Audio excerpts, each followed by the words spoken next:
بسم اللہ الرحمن الرحیم ایاک نعبد و ایاک نستعین۔ میں پہلے واضح کر دوں کہ میں یہ میڈیا ٹاک اس لیے نہیں کر رہا کہ میں تحریک انصاف کو چھوڑ رہا ہوں۔ میں میڈیا ٹاک اس لیے کر رہا ہوں کہ میں اس وقت چاہتا ہوں میری ساری قوم سمجھے کہ میری طرح کا آدمی سیاست میں کیوں آیا اور اس نے یہ اتنی لمبی 27 سال کی سٹرگل کیوں کی، اور وہ اس کے خدشات کیا ہیں کہ یہ ملک میرا کس طرف جا رہا ہے۔ تو میں صرف اپنی قوم کے لیے بتانا چاہتا ہوں کہ میں 18 سال کا تھا جب میں پاکستان کرکٹ ٹیم میں کھیلتے ہوئے انگلینڈ گیا۔ اس کے بعد میں نے وہاں 4 سال پڑھائی کی، اور اس کے بعد میں پروفیشنل کرکٹ کھیلتا تھا گرمیوں میں انگلینڈ میں، اور سردیوں میں پاکستان ہوتا تھا یا پھر دنیا میں کرکٹ ٹور کرتا تھا۔ تو اس ٹائم پہ میں جو برطانیہ کا سارا سسٹم تھا وہ میں پوری طرح سمجھ گیا۔ یونیورسٹی میں بھی میں نے پولیٹکس پڑھی تھی اور پولیٹیکل ہسٹری پڑھی تھی، پولیٹیکل سائنس، تو مجھے وہ پوری طرح سمجھ آ گئی کہ وہاں کا سسٹم کیا ہے، اور پاکستان کا سسٹم مجھے پتا تھا، میں یہاں بڑا ہوا تھا۔ تو میرا جو تجربہ جو اس دوران جو میں نے وہاں ان کے سسٹم کو اندر سے دیکھا، یہ بہت بڑی وجہ میری پولیٹکس میں آنے کی وہ تھی۔ تو میں نے کیا دیکھا؟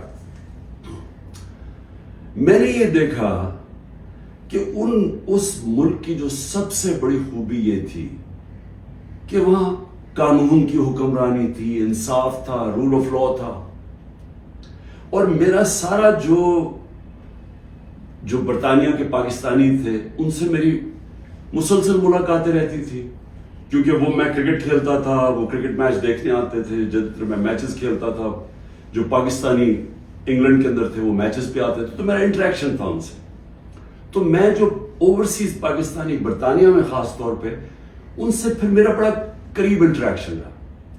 تو میں اب آپ کو بتانا چاہتا ہوں کہ فائدہ کیا ہوتا ہے جب ایک ملک میں قانون کی حکمرانی ہوتی ہے، انصاف ہوتا ہے۔ وہ ان کی کہانیاں یہ تھیں کہ وہ مزدوری کرنے جاتے تھے، کیونکہ برطانیہ میں مزدوروں کی کمی تھی، تو انہوں نے زیادہ مزدور دنیا میں سے اور ملکوں سے بھی بلائے، جس میں سے پاکستانی بھی گئے، مزدوری شروع کرتے تھے، کیونکہ وہ ایک ایسا ملک جدھر انصاف کا نظام تھا، لیول پلینگ فیلڈ تھی، ان کو وہ پیسہ کماتے تھے، وہ پھر اس پیسے سے چھوٹی سی دکان کھول لیتے تھے، وہ کرتے کرتے وہ معاشرہ ان کو موقع دیتا تھا اوپر آنے کا۔ اور وہ کیوں دیتا تھا؟ کیونکہ جب ایک معاشرے کے اندر انصاف ہوتا ہے وہ آپ کے حقوق کی حفاظت کرتا ہے۔ مطلب یہ ہوتا ہے کہ اگر آپ اپنے ٹیکس دیں، آپ قانون کے بیچ میں رہیں، وہ ملک آپ کو آزاد کر دیتا ہے، آپ جو مرضی کریں، کوئی آپ کو پوچھتا نہیں ہے، کوئی رات کو پولیس نہیں آپ کے گھروں میں گھس جاتی، کوئی رشوت آپ سے نہیں مانگتا، کوئی آپ نے اپنا کام کروانا ہے، پاسپورٹ بنوانا ہے، آئی ڈی کارڈ بنوانا ہے، آپ کو کوئی پیسے نہیں دینے پڑتے آفیسز میں جس طرح رولتے ہیں بیچارے ہمارے لوگ۔ وہاں کوئی تھانے کچہری کی پالیٹکس نہیں ہے کہ بیچارہ غریب آدمی کبھی تھانوں میں رول رہا ہے، کبھی کچہریوں میں رول رہا ہے، کبھی پٹواری سے رول رہا ہے، زمینوں پہ قبضے ہو رہے ہیں، اور سارا وقت ان بیچاروں کو سفارشیں چاہیے تھی۔ اس ملک کے اندر سب سے زیادہ جو پولیٹکس میں جو ہمارے ایم این ایز اور ایم پیز ہو، ان کا سب سے زیادہ کام کیا ہوتا ہے؟ لوگوں کی سفارش جا کے گورنمنٹ آفیسز میں جائے۔ وہاں کیوں نہیں ہوتا؟ کیونکہ وہاں انصاف ہے۔ یہ سمجھنا ہے پاکستانیوں آپ نے، انصاف انسانوں کو آزاد کرتا ہے حقوق دے کے، انصاف آپ کو طاقتور سے تحفظ دیتا ہے۔ کوئی بھی آفیشل بیٹھا ہو سرکاری آفس میں، اس کی مجال نہیں آپ کو ذلیل کرنے کی وہاں، کیونکہ وہاں انصاف کا نظام ہے، وہ عدالت میں جا سکتا ہے۔ کوئی اس کی مجال نہیں رشوت مانگنے کی، کیونکہ وہ اس کو عدالت میں جا کے کہہ سکتا ہے اس نے مجھ سے رشوت مانگی۔ کمزور کو طاقتور سے انصاف تحفظ دیتا ہے، اس طرح لوگ آزاد ہوتے ہیں۔ تو وہی پاکستانیوں کو میں نے آہستہ آہستہ دیکھا اوپر آتے ہوئے، ان کے بچے گورنمنٹ سکولوں میں گئے، مفت پڑھے، ان کے بچوں کو اعلیٰ تعلیم ملی، ان کو میں نے دیکھا وہ اور آگے بڑھے، وہ ڈاکٹرز بنے، مزدوروں کے بچے۔ اور سوائے کئی علاقوں میں جو تھوڑی ریسزم تھی، عموماً یہ دیکھا کہ جو وہاں مزدور بھی گئے ان کو دیکھتے دیکھتے بچے آگے بڑھتے گئے، بزنس شروع کی انہوں نے، بڑے کام کیے. لیکن جو بھی یہاں پاکستانی جاتے تھے، جو مجھے ابھی بھی یاد ہے، وہ سارا وقت ترستے تھے کہ میں نے ایک دن پاکستان جانا ہے. وہ پاکستانی میوزک سنتے تھے، پاکستانی فلمیں دیکھتے تھے، کرکٹ میچ دیکھتے تھے، سارا وقت یاد کرتے تھے پاکستان کہ جیسے ہی ہم نے پیسہ کما لیا ہم پاکستان جائیں گے. اب ان کے بچے وہاں پڑھ جاتے تھے، بڑے ہو جاتے تھے. جب بچے تھوڑے بڑھ جاتے تھے، بڑے ہوتے تھے، وہ پھر آپ پاکستان آنے کی کوشش کرتے تھے. اب میں آپ کو بتاتا ہوں کہ کیوں ہم آگے نہیں پڑھ رہے. وہ آتے تھے پاکستان، ان کے بچے جب پاکستان میں بزنس کام شروع کرتے تھے ان سے کام ہی نہیں ہوتا تھا. وہ عادی تھے کہ وہ سسٹم میں جائیں، وہاں سسٹم کام کرتا ہے، کام ہو، وہاں آپ کا جائز کام ہو، آپ کو کوئی پیسے نہیں دینے پڑتے، آپ کو فوری کام ہو جاتا ہے، کوئی رکاوٹیں نہیں ہیں. آپ بزنس کھولنا چاہیں، آپ محنت کریں، آپ وہ بزنس کامیاب ہو سکتی ہے. نفع نقصان ہوتا ہے لیکن کوئی رشوت نہیں مانگتا، کوئی آپ سے آ کے انسپیکٹر نہیں آتا، کوئی یعنی سرکاری آفیشل آپ کو تنگ نہیں کر سکتے. یہاں کی ان کو مشکل پڑ گئی. وہ تھوڑی دیر آتے تھے، کوشش کرتے تھے، تھوڑی دیر کے بعد ملک سے باہر واپس رہ ہی نہیں سکتے تھے. کرپٹ نظام میں ایک وہ نظام جدھر انصاف نہیں ہے، وہ نہیں گزارا کر سکتے تھے. وہ بیچارے ماں باپ واپس چلے جاتے تھے انگلینڈ. کئیوں کو میں جانتا ہوں انہوں نے پیسہ اکٹھا کیا، محنت کی، 15-20 سال سرمایہ کاری، اتنا سرمایہ اکٹھا کر کے پاکستان آ کے بزنس کھولی. وہ اس نظام میں ان کی بزنس نہیں چلتی تھی، یہاں رشوتیں دینی پڑتی تھی، یہاں ہر سسٹم میرٹ کو اجازت نہیں دیتا آگے بڑھنے کے لیے کیونکہ انصاف نہیں ہے. اور وہ یہاں تباہ ہو کے میں نے دیکھا لوگ یہاں فراڈ ہوئے، ان سے ہر جگہ زمینوں پہ قبضے ہوئے، ان کے گھروں پہ قبضے ہوئے. جب وہ واپس آتے تھے پیچھے قبضہ ہو جاتا تھا. تو ہوتا کیا تھا، وہ سارے پھر واپس چلے جاتے تھے. اور آخر میں یہ ان کو پتا چلا کہ پاکستان میں ہم بزنس نہیں کر سکتے. اب 1 کروڑ پاکستانی ہے. اب یہ ذرا آپ نے سننا ہے، 1 کروڑ پاکستانی باہر بیٹھا ہے. صرف برطانیہ امریکہ میں جو 16,000 پاکستانی امریکن ڈاکٹرز ہیں، 16,000، ان کی نیٹ ورتھ، جو ان کی ٹوٹل ان کی جو دولت ہے 16,000، 200 ارب ڈالر ہے. 200 ارب ڈالر ان کی نیٹ ورتھ ہے.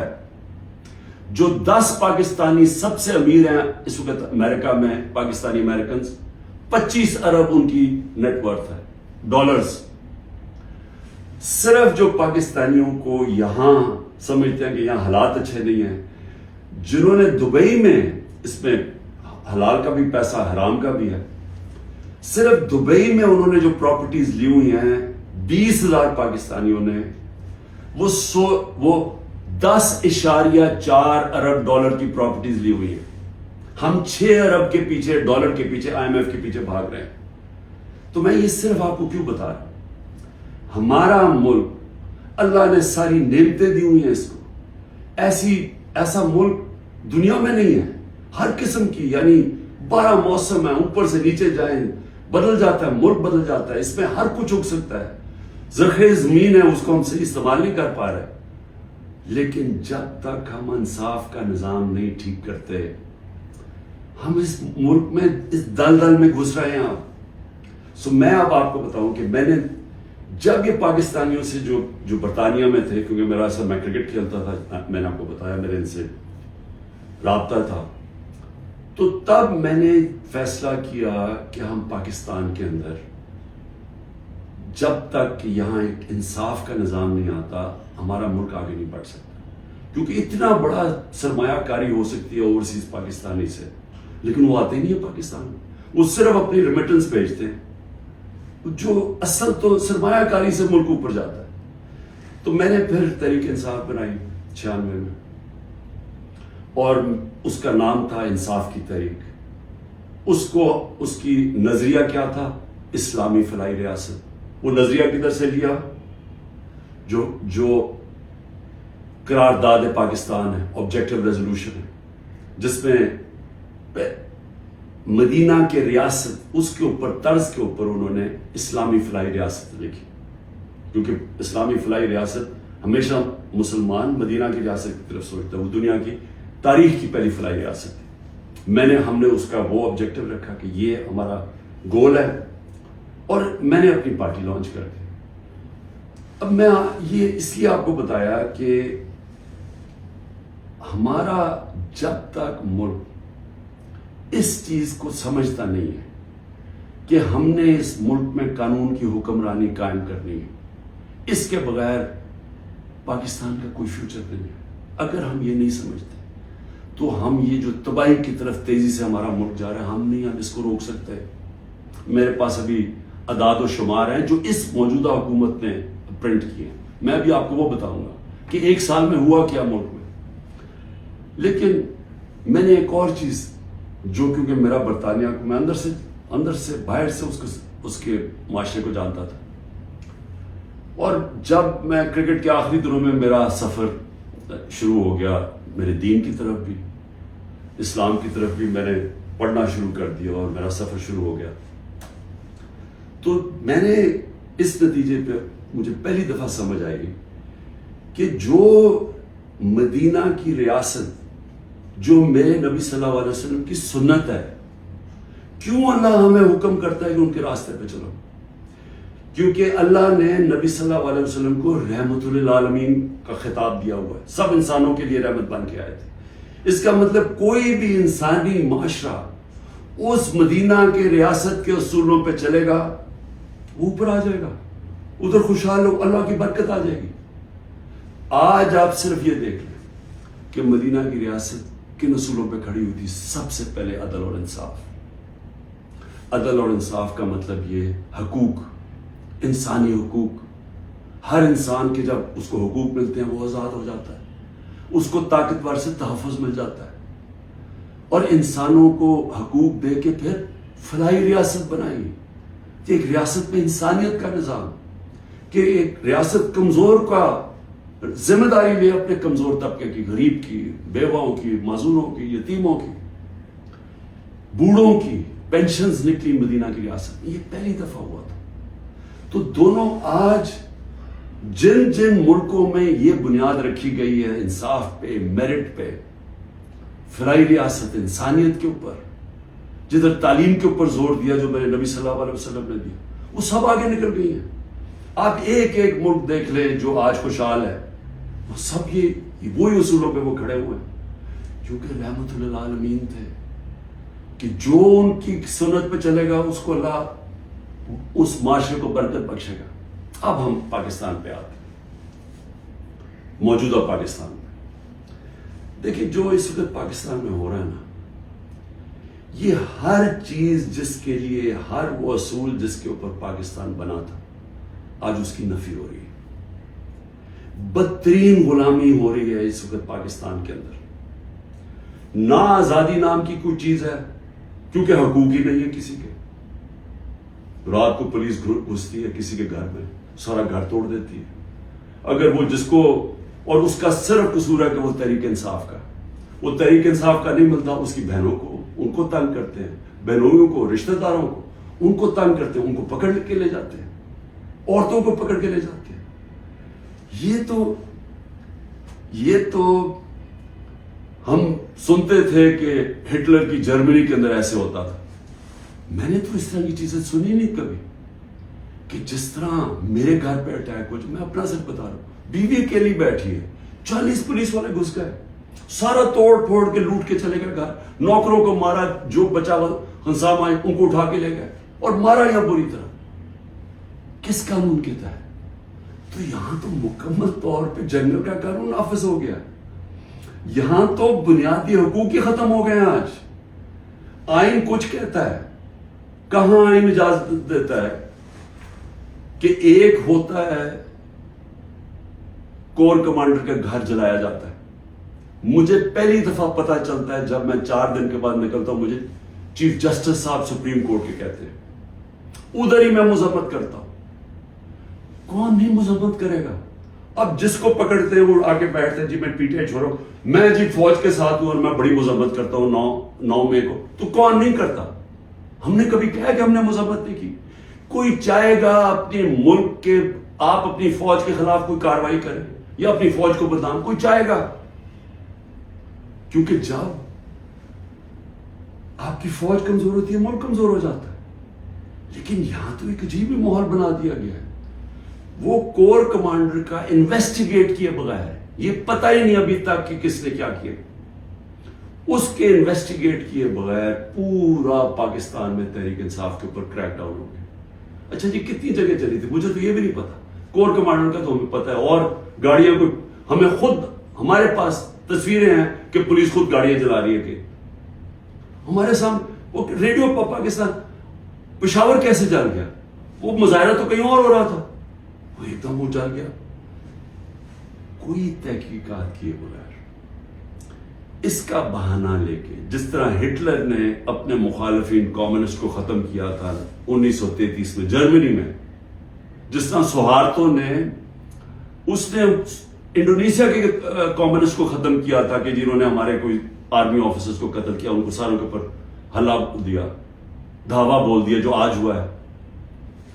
تحریک انصاف جدھر ملتی ہے، بھئی کراچی والوں کا کیا کور کمانڈر سے تھا، باقی پاکستان میں تھا. چلے لاہور میں ہمانا سے ہو گیا، وہ اس پہ بھی تحقیقات کیے بغیر اچھا چلیے آپ کو بڑا غصہ ہے تو باقی جگہ کیوں پکڑ رہے ہیں سارے جگہ. کوئی تحریک انصاف کا سپورٹر ہو، رشتہ دار ہو، جانا ہو، کوئی کسی نے ٹویٹ کی ہو، ان کو پکڑ کے جیلوں میں ڈال رہے ہیں. 10,000 لوگوں کو پکڑ کے جیل میں ڈال دیا. اور اب یہ جبری طلاقیں ہو رہی ہیں. وہ آتے ہیں بیٹھتے ہیں، جی میں دیکھیں جی میں نے تو بڑا فوج کے ساتھ ہوں، میں تو بڑا یہ 9 میں جو ہوا بہت برا ہوا اور میں تو تحریک انصاف چھوڑوں. تو یہ اس سے سمجھا جا رہا ہے کہ یہ پارٹی کمزور ہو رہی ہے، عمران خان اکیلا رہ گیا. دیکھیں میں سارے جو آج آپ بیٹھے ہیں نا، جو فیصلے کر رہے ہیں اس ملک، میری بڑی غور سے بات سنیں. میں یہ جو آپ کے سامنے آیا ہوں، یہ کبھی جب میں کوشش کرتا ہوں کہ ڈائلاگ کی بات کرو، ہمارے سے کوئی بات چیت تو کر لے، ہم یہ بات کر کے مسئلے حل کر دیں. جس دن میں یہ کرتا ہوں اگلے دن اور سختی شروع ہو جاتی ہے، 2-3 اور FIR کاٹ دیتے ہیں، گھر میں آ جاتی ہے پولیس. کیونکہ سمجھتے یعنی کوئی ایک عجیب ذہن بیٹھے ہوئے، وہ سمجھتے ہیں کہ جو ڈائلاگ کرنا جا رہا ہو وہ اب اس کے گھٹنے کانپنے شروع ہو گئے ہیں، تو اس لیے آ کے اس کے اوپر تھوڑی اور سختی کرو تو بالکل بیٹھ جائے گا. دیکھیں یہ تو ہونے نہیں لگا. میں پھر سے آپ کو کہہ دوں کہ جب تک میرے میں سانس ہے، میں اس ملک کی حقیقی آزادی کے لیے تب تک پوری جدوجہد کرتا رہوں گا جب تک میں زندہ ہوں.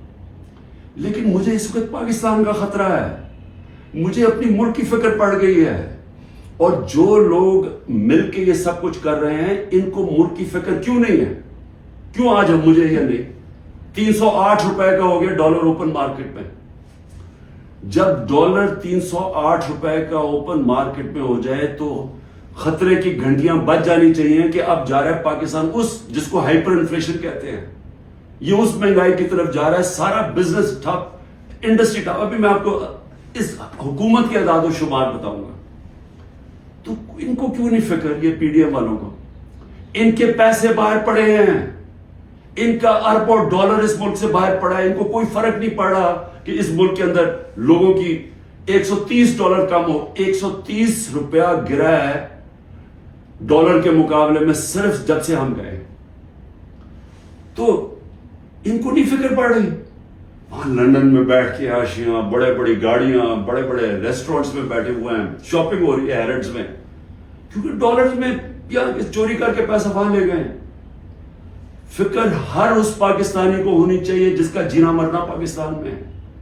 میں نے عمران خان کو جی ECL پہ ڈال دیا. شکر کو میں تو آپ کا شکریہ ادا کرتا ہوں. میں تو جانے نہیں چاہتا ملک سے باہر، کیونکہ میں نے کوئی باہر میرے پیسے بینک اکاؤنٹس کچھ نہیں پڑے ہوئے. مجھے تو یہ ملک سے پیار ہے. تو اس لیے ECL ان کو فرق پڑتا ہے جنہوں نے جائیدادیں ڈالرز میں رکھی ہوئی ہیں باہر، اور ان کو کوئی فرق نہیں پڑ رہا کہ ملک تباہی کی طرف جا رہے. ذرا آپ یہ صرف دیکھ لیں کہ جب ایک آدمی نے بند کمرے میں فیصلہ کیا کہ جناب عمران خان بہت ملک کے لیے تباہی کر رہا ہے اور میں اس کو بدل رہا ہے، اور اس نے جب گورنمنٹ گرائی، تو ذرا صرف میں اب آپ کو اس حکومت کی اعداد و شمار ہمارے پاس جو فورن ایکسچینج ریزروز تھے، یاد رکھیں روپیہ مضبوط رہتا ہے جب آپ کے ریزروز اوپر ہو، 16.2 ارب ڈالر، آج وہ ہیں 4.5 ارب ڈالر، منفی 72% ہمارا فورن ایکسچینج گرا، ایکسپورٹس 13% گری ہے، ریمیٹنسز جو باہر سے پاکستانی ڈالر بھیجتے تھے وہ 13% گرے. یاد رکھیں یہ ہر سال ہمارے بڑھتے جا رہے تھے، ہر سال پچھلے سال سے زیادہ ہوتی تھی ہماری ایکسپورٹس بھی، ریمیٹنسز بھی، ڈالر زیادہ آ رہا تھا. اب جب سے یہ آئے ہیں 13% دونوں نیچے چلے گئی بجائے اوپر جانے کے. اس کا مطلب ڈالر کم آ رہے ہیں پاکستان میں، قرضے بڑھتے جا رہے ہیں، ڈالر کم آ رہے ہیں اور ہم نے قسطیں بھی دے دی. ٹیکسٹائل ایکسپورٹ جو ہماری سب سے بڑی ایکسپورٹ ہے، منفی 14% گر چکی ہے. انٹرسٹ ریٹ، اب بزنس کام کون کرے گا؟ ہم جب تھے 9.8 تھا، آج 21% ہے ہمارا سود. ہمارا جو ایکسچینج ریٹ ہے آفیشل 180 کر لیں، ہمارا تھا جب ہم گئے 180 روپے ڈالر تھا، آج 287 روپے ڈالر آفیشل ریٹ ہے اور 308 پہ پہنچ گیا ہے اوپن مارکیٹ میں. مہنگائی کے اوپر بڑا شور مچا تھا، 12.7% تھی ہماری کنزیومر پرائس انڈیکس. مہنگائی کی دو ہوتی ہیں قسمیں، ایک جس کو کہتے ہیں کنزیومر پرائس انڈیکس جو CPI ہوتی ہے، وہ 12.7 تھی، آج 36.4% ہے. پاکستان کی تاریخ کی سب سے بڑی مہنگائی. لیکن اس سے زیادہ خطرناک جو سینسٹیو پرائس انڈیکس ہے وہ 14.2 ہمارے دور میں تھی، آج وہ پاکستان میں 42.1% ہے. پٹرول، یاد رکھیں ہمارے دور میں پٹرول 110 سے 115 لیٹر 110 سے 115 ڈالر پہ بیرل گئی تھی، آج وہ 70-80 کے بیچ میں ہے. یعنی ادھر سے آ کے ہمارے دور میں 150 روپے لیٹر پیٹرول تھا، 145 روپے لیٹر ڈیزل تھا. آج ڈیزل پہنچ گیا 260 روپے اور پیٹرول پہنچ گیا 270 روپے. جب پیٹرول مارکیٹ میں نیچے، انٹرنیشنل تیل نیچے چلا گیا تو یہ آپ ذرا دیکھیں تقریباً 100 روپے اوپر گیا. آٹا جو ہر آدمی کو افیکٹ کرتا ہے، ہمارے دور میں 55 روپے تھا کے جی، آج وہ پہنچ گیا 136 روپے کے جی. 130% کا اضافہ ہوا اس میں اور یہ عام آدمی کو سب سے زیادہ تکلیف دے رہی ہے. چاول 103 روپے کے جی تھا، آج 202 روپے کے جی ہے. 95% ہمارا چاول کی قیمت بڑھی ہے، یہ بھی عام آدمی کا. گھی، انٹرنیشنل مارکیٹ میں جو پام آئل ہم امپورٹ کرتے ہیں وہ آدھا ہو گیا ہے. آج ہمارے دور میں 468 روپے کے جی تھا، آج 603 روپے کے جی ہے، جبکہ آدھا ہو گیا انٹرنیشنل مارکیٹ میں. اور دودھ 117 روپے لیٹر تھا، آج 170 روپے لیٹر. میں اور بھی آپ کو بتا دوں کہ جس سے آپ کی دولت میں اضافہ ہوتا ہے، ہماری جو گروتھ ریٹ تھی، یعنی جس ریٹ پہ ہماری دولت میں اضافہ ہو رہا تھا، جس کو GDP کہتے ہیں، GDP میں اضافہ، وہ 6.1% تھی. آج وہ چلی گئی ہے منفی 0.2%، 0.2% پہ چلی گئی. انڈسٹریز، ہماری اوور آل انڈسٹری 6.8% پہ بڑھ رہی تھی، آج وہ -2.9% پہ چلی گئی. یعنی جس سے آپ کے ملک میں دولت بنتی ہے، جس سے آپ ٹیکسز بڑھتے ہیں، جس سے آپ روزگار دیتے ہیں، وہ انڈسٹری جو زیادہ تر انڈسٹریز وہ -2.9 پہ پہنچ گئی ہیں. اور جو لارج اسکیل مینوفیکچرنگ ہے جس سے سب سے زیادہ دولت میں اضافہ ہوتا ہے، وہ ہمارے دور میں 11.9% پہ بڑھ رہی تھی، وہ آج منفی 7.9% پہ چلی گئی، تقریباً 8% منفی پہ چلی گئی. جو کنسٹرکشن ہے جس سے سب سے زیادہ نوکریاں ملتی ہیں، وہ 1.9% پہ بڑھ رہا تھا ہمارے دور پہ، آج وہ -5.5% پہ چلی گئی. اور پھر کاٹن، کیونکہ ہمارا سب سے زیادہ جو کپڑا بناتے ہیں ہم، اس سے ہمارا اضافہ بھی ہوتا ہے، نوکریاں بھی ملتی ہیں، ایکسپورٹس بھی بڑھتی ہیں، وہ 9.2% پہ بڑھ رہی تھی، آج وہ -23% پہ پہنچ گئی ہے، یعنی کہ بند ہو رہی ہے انڈسٹری. میں یہ آپ کو یہ صرف فگر اس لیے دے رہا ہوں، اور جو بھی ہمارے اس ملک میں فیصلے کر رہے ہیں میں اس لیے آپ کو کہہ رہا ہوں کہ یہ ملک تباہی کی طرف جا رہا ہے. ان کے پاس کوئی روڈ میپ نہیں ہے. جتنا ٹائم دے رہے ہیں یہ ملک نیچے جاتا جا رہا ہے. جن لوگوں کے پاس ڈالرز میں باہر پیسے نہیں رکھے ہوئے ان سب کے لیے تباہی آئی ہوئی ہے. سارا تنخواہ دار طبقہ آج تکلیف میں ہے. جس کے پاس سیلریز ہیں ان کا اگر 100 روپیہ سال پہلے اگر 100 روپیہ چیزیں خریدتا تھا وہ 50 روپے رہ گئے. تو یہ تو ایک عذاب آنے والا ہے. اور ابھی یہ جو روپیہ گر رہا ہے کیونکہ ان کے پاس جب آپ کیسے آپ نے قرضے دینے آپ اگلے مہینے قرضوں کی قسطیں دیں گے جب آپ کی دولت میں اضافہ نہیں ہو رہا, جب ڈالرز ہی نہیں بڑھ رہا ہے, جب آپ کی انڈسٹری بند ہو رہی ہے, جب آج کسانوں کے پاس وہ پیسہ ہی نہیں رہا کیونکہ وہ اتنی مہنگائی ہو گئی ہے کہ اس کے پاس پیسہ نہیں بچتا اپنی زمین پہ لگانے کے لیے, تو وہ اس کی ظاہر ہے اس کی پیداوار گرنی شروع ہو جائے گی. تو ہم نے کدھر سے قرضے واپس کرنے؟ ہم آج پاکستان میں ہمیں یہ سمجھنا چاہیے کہ ہم اگر اس وقت اس کو ہم ٹھیک نہیں کرتے یہ سب کے ہاتھ سے نکلنے والی ہے. دیکھیں معاشرہ کنٹرول سے باہر بھی نکل جاتا ہے. سری لنکا میں اس سے کم حالات تھے جبکہ لوگ سڑکوں کے اوپر آ گئے. ابھی تک لوگ سڑکوں پہ کیوں نہیں آ رہے؟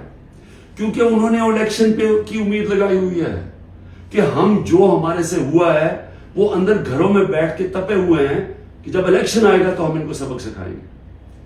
تو یہاں تو الیکشن کروانے کا کوئی پلان ہی نہیں ہے. یہاں تو الیکشن کا تب پلان ہے جب عمران خان کو کرش کیا جائے گا, اور وہ کرش کیا جا رہا ہے.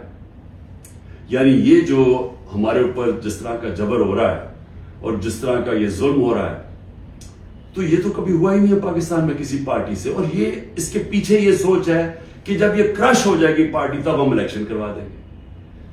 دیکھیں کیونکہ میں بڑا ہوں, میں نے ایسٹ پاکستان مجھے یاد ہے. میں بار بار لوگوں کو بتاتا ہوں کہ آخری فلائٹ میری آئی تھی ڈھاکہ سے, میں انڈر-19 کا میچ کھیلنے گیا تھا. اس کے بعد آپریشن شروع ہو گیا تھا اپریل 71 میں. دیکھیں ہوا کیا تھا اس پاکستان میں, یہ پھر سے یاد رکھیں, تاریخ سے سیکھنا چاہیے. ذوالفقار علی بھٹو نے 81 سیٹیں جیتی پاکستان میں 138 میں سے, اور کہا تھا ذوالفقار علی بھٹو کا انقلاب آ گیا تھا, اور واقعی انقلاب تھا, روٹی کپڑا مکان کا انقلاب آیا تھا. لیکن 138 میں سے ذوالفقار علی بھٹو نے 81 سیٹیں جیتی, اور اس نے جو نعرہ تھا کہ میں پہلی دفعہ عوام کا نام لیا. پہلے تو عوام کا نام ہمیں پتہ نہیں عوام کیا ہوتی ہے کیونکہ پہلے تو اور قسم کی سیاست تھی. تو اس نے ایک ذہنوں میں انقلاب لے کے پہلی دفعہ عوام کی بات کی. لیکن مجیب الرحمان 162 سیٹیں تھی ایسٹ پاکستان میں, اس نے 160 جیتی, صرف 2 سیٹیں ہاری اس نے. تو وہ کیا کہہ رہا تھا؟ وہ انصاف کہہ رہا تھا کہ ہمارے سے انصاف نہیں ہو رہا, ہمارے حقوق نہیں مل رہے, ایسٹ پاکستان کو کالونی کی طرح رکھا جا رہا ہے, ہمیں سیکنڈ کلاس شہریوں کی طرح رکھا جا رہا ہے. اور وہ انصاف مانگ رہا تھا, حقوق مانگ رہا تھا, وہ آزادی نہیں مانگ رہا تھا. جب ہم نے آپریشن شروع کیا تو وہ پھر حقوق سے آزادی کی طرف چلا گیا. وہ بات کرنے کے لیے بھی تیار تھا. اور مجھے ابھی بھی یاد ہے جب ہمارا ملک ٹوٹا تھا, میں انگلینڈ میں تھا, پڑھ رہا تھا, تو جو دھچکا ہم سب کو لگا تھا, یعنی ہم ہل کے رہ گئے تھے. پھر لوگوں نے اپنے دل بلائے, نہیں جی اس پاکستان تو بڑا غریب ملک تھا, ہمارے اوپر بوجھ تھا, وہاں سائیکلون آتا تھا تو ہمیں ان کو پیسے دینے پڑتے تھے, اس طرح کی باتیں کی. آج بنگلہ دیش ہمارے سے آگے نکل گیا ہے. اور میں آج آپ کو یہ بتا دوں کہ یہ جو ایسٹ پاکستان سے سبق سیکھنا ہے وہ یہ کہ جب ایک قوم آزادی کا فیصلہ کر لے اور اپنے حقوق کے لیے, حقوق کا ہوتا کیا ہے, آپ کو انصاف ملتا ہے, انصاف آپ کو حقوق دیتے ہیں, حقوق آپ کو طاقتور سے کمزور کی تحفظ دیتا ہے. جب تحفظ ملتا ہے وہ آزاد ہو جاتا ہے, اس کو لیول پلینگ فیلڈ مل جاتی ہے, اس ملک میں خوشحالی آ جاتی ہے. کیونکہ وہ پھر زیادہ تر بڑی بزنسز تو نہیں ہیں پاکستان میں, جو میں بتا رہا ہوں اوورسیز پاکستانی کیوں نہیں آتا؟ وہ زیادہ تر چھوٹی بزنس ہیں. چھوٹی بزنس پاکستان میں چل نہیں سکتی کیونکہ ان کے پاس اتنی طاقت نہیں ہوتی رشوت دینے کی. ان کے پاس اتنا ٹائم نہیں ہوتا کہ وہ آفیسز کے چکر لگائیں, وہاں ان کو وہ ڈیلے صرف اس لیے کریں جب تک آپ رشوت نہیں دیتے, تو وہ چلے جاتے ہیں واپس. تو چھوٹی بزنس جو اسمال اور میڈیم صنعت ہوتی ہے وہ ایک ریڑھ کی ہڈی ہوتی ہے ملک کی. اصل تو روزگار وہ دیتا ہے. ساری دنیا میں اسمال اور میڈیم انڈسٹری دیتی ہے, یہاں وہ چل نہیں دیتے کیونکہ یہاں ایک سسٹم بڑا کرپٹ ہے, کیونکہ یہاں انصاف نہیں ہے. تو جو میں آج آپ کو کہنے کی کوشش کر رہا ہوں کہ انصاف جب ایک لوگوں کے دلوں میں چلا جاتا ہے کہ ہمیں انصاف چاہیے, ہمیں حقوق چاہیے, ہمیں آزادی چاہیے, پھر آپ ان کے اوپر جو مرضی کریں, ملٹری آپریشن بھی, وہ پھر بیج دل سے نہیں نکلتا. کیونکہ جو اللہ نے ہمارے اندر یہ پیدا کیا ہوا ہے آزادی کا, یہ جو آزادی کا بیج ہے, یہ انصاف اور آزادی ساتھ ساتھ جاتے ہیں, یہ اندر ہے ہمارے. اور اس نے جب لا الہ الا اللہ کہتا ہے, ہم اسے وعدہ کرتے ہیں, وہ ہمیں آزاد کرنا چاہتا ہے اللہ, کیونکہ صرف آزاد لوگ اوپر جا سکتے ہیں. تو جب لوگوں کا دل میں آزادی کا جذبہ آ جاتا ہے, وہ پھر یہ جبری طلاقوں سے, یہ پکڑ دکڑ کر کے, یہ مار پیٹ کے, یہ خوف کر کے, اس سے یہ جاتا نہیں ہے. پھر یہ نفرتیں بڑھ جاتی ہیں, یہ اور زیادہ غصہ بڑھ جاتا ہے, یہ کہیں جانے نہیں لگا. یہ جو مرضی آپ کریں کہ ہر روز بیٹھ کے جی مجھے تو فوج سے بڑا پیار ہے اور 9 مئی کو بڑا برا کیا گیا, میں چھوڑا پارٹی. تو کیا اس سے پارٹی, کیا لوگ بیوقوف ہیں؟ کیا لوگوں کو نہیں سمجھ آ رہی کیا ہو رہا ہے؟ تو میں آخر میں یہ کہنا چاہتا ہوں, دیکھیں یہ پاکستان کی اس وقت جنگ ہے, یہ تحریک انصاف کو ختم کرتے کرتے پاکستان کو تباہ نہ کریں. یہ اگر اس وقت ہم نے سٹیپس نہ لیے, قدم نہ اٹھایا, یہ ادھر چلا جائے گا, کوئی بھی نہیں کچھ کر سکے گا. سارا تنخواہ دار طبقہ تھوڑی دیر میں کھڑا ہو جائے گا. جب ان کے گھر میں چولہے نہیں ڈلیں گے, جب ان کی دیکھتے جائیں گے کہ ان کے پیسے کو خریدار کم ہوتی جا رہی ہے, جب وہاں عورتیں ہیں, ان کو پتا ہے کہ جو کچن چلاتی ہیں کہ کیا ہو رہا ہے آج ان کے ساتھ. وہ میں نے آپ کو بتایا سینسٹیو پرائس انڈیکس جو کہ کھانے پینے کی چیزوں کا ہے وہ 42% پہ ہے. تو جب یہ حالات ایسے ہو جائیں پھر ایک معاشرہ پھٹ جاتا ہے. تو میں اس لیے بات چیت کی بات کر رہا ہوں کہ یہ ٹائم ہے, یہ ملک ٹھیک تب ہوگا جب اس سارے ملک کے ادارے اکٹھے بیٹھے اور ملک کی سب سے بڑی ایک ہی جماعت جو فیڈرل پارٹی ہے پاکستان کی, وہ سب اکٹھے بیٹھے اور وہ بیٹھ کے اس مسئلے کا حل نکالیں. یہ ڈنڈے مار کے مسئلے کا حل نہیں ہونے لگا. یہ جو بھی کریں گے, میں تو بیٹھا ہوں کہ ہر روز میں انتظار کرتا ہوں کہ کس دن پکڑنے آئیں گے, میں تو تیار ہوں اس کے لیے. اس سے مسئلہ نہیں حل ہونے لگا. اس کی سلوشن اس میں ڈنڈے مارنے میں نہیں ہے اور ظلم کرنے میں. اگر یہ ہوتی تو اس پاکستان نہ علیحدہ ہوتا.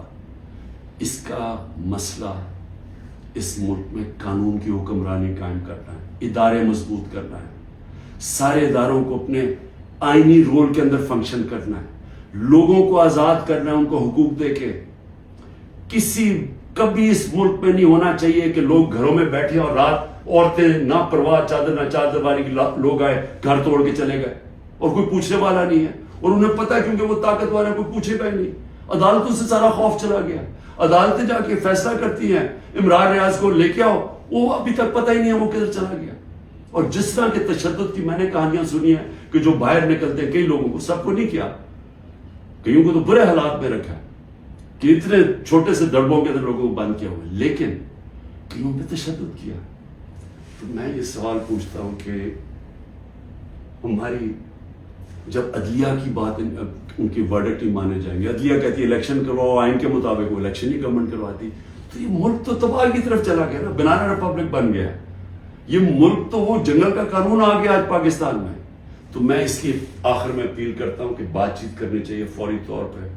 جو یہ کیا جا رہا ہے یہ کوئی حل نہیں ہے, اور اس کو یہ نہ سمجھے کہ عمران خان کی کمزوری ہے, کیونکہ جب میں یہ بات چیت کی بات کرتا ہوں اور سختی آ جاتی ہے, باہر پولیس پہنچ جاتی ہے, وارنٹ نکلاتے ہیں.